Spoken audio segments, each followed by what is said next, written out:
Distance और mid point जो है अमूमन अप्लाई होते हैं शेप्स पे, और आपकी जो क्लास 9 की जो बुक है उसमें टू टाइप्स की शेप जो है वो डिस्क्राइब की गई है।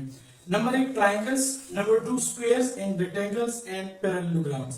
पैरेललोग्राम, रेक्टेंगल और स्क्वायर, ये तीनों शेप्स जो है इसमें 4 वर्टेक्सेस होते हैं, जबकि ट्राइंगल की कोई भी आप किस्म उठा लें, कोई भी टाइप उठा लें, उन सब में टोटल 3 वर्टेक्स होते हैं।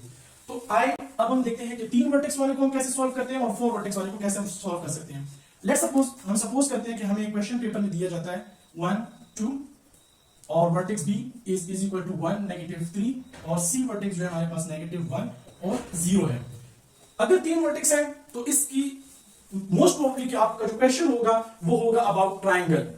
ट्राइंगल कोई भी हो, किसी भी किस्म की हो, आइसोसेलेस हो, स्केलन हो, इक्विलेटरल ट्राइंगल हो या राइट ट्राइंगल हो, उन सबको फाइंड करने का तरीका ऑलमोस्ट सेम है, जस्ट एक लास्ट में एक पॉइंट होता है जो कि डिफरेंट होता है। अब हम करेंगे क्या है, 3 पॉइंट्स को सॉल्व करने का, डिस्टेंस को सॉल्व करने का फार्मूला क्या है।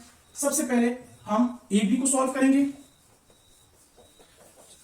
AB को सॉल्व करने का तरीका ये है कि जैसे कि हमने अभी लास्ट टाइम अपने इस प्रीवियस टॉपिक में समझा था कि A से B तक अगर मैंने डिस्टेंस मूव करना है तो मुझे क्या करना होगा, उसके लिए मुझे x में से x2 में से x1 को सब्ट्रैक्ट करना होगा और y2 में से y1 को सब्ट्रैक्ट करना होगा। अब 1 यहां पे 1 के साथ देखिए प्लस है, अगर प्लस है तो फार्मूले का जो नेगेटिव है वो इसके सिंबल को चेंज करके नेगेटिव में कन्वर्ट कर देगा, स्क्वायर फार्मूले का।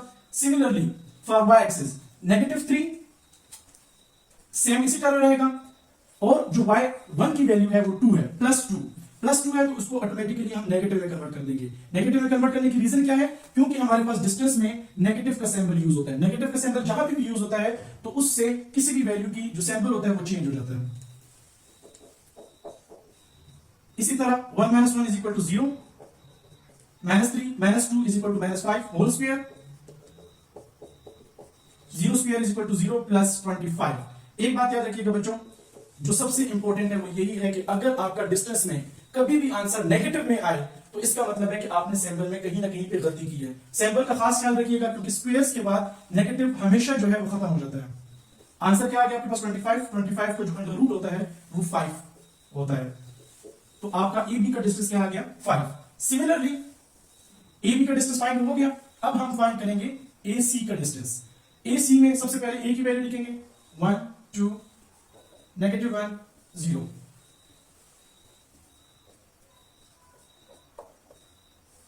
सिमिलरली x2 में से x1 को सब्ट्रैक्ट करेंगे और y2 में से y1 को, -1 -1। अब यहां भी देखिएगा, इस पॉइंट को समझने की जरूरत है बच्चों। -1 अब इस 1 के साथ क्या है, पॉजिटिव है, तो हमेशा ये बात याद रखिएगा कि जो आपके पास सेकंड होगा x1 या y1, उनके सिंबल हमेशा चेंज होंगे। अगर प्लस होगा तो सब्ट्रैक्ट हो जाएगा, सब्ट्रैक्ट होगा तो प्लस हो जाएगा। सिमिलरली 0 -2 का होल स्क्वायर, -1 = -2 का होल स्क्वायर प्लस -2 का होल स्क्वायर। अब -2 का होल स्क्वायर क्या होता है 4, प्लस इसका भी 4 आएगा आंसर, और टोटल आंसर आपके पास क्या आ गया √8। सिमिलरली अब हम अपना लास्ट स्टेप परफॉर्म करेंगे जो कि है B और C।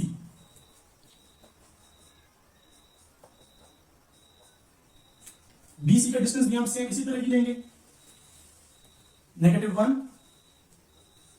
में से 1 को सब्ट्रैक्ट करेंगे, 0 में से -3 को सब्ट्रैक्ट करेंगे तो -3 है तो इसका सिंबल चेंज हो जाएगा, प्लस हो जाएगा फार्मूले के नेगेटिव की वजह से। अब इसका आंसर -2 का स्क्वायर होता है 4 प्लस 3 का स्क्वायर क्या होता है 9, which is equal to 13 √13। अब ये जितने भी 3 पॉइंट्स वाले वर्टेक्स वाले आपके पास क्वेश्चन आएंगे उन सबको सॉल्व करने का तरीका यही सेम है।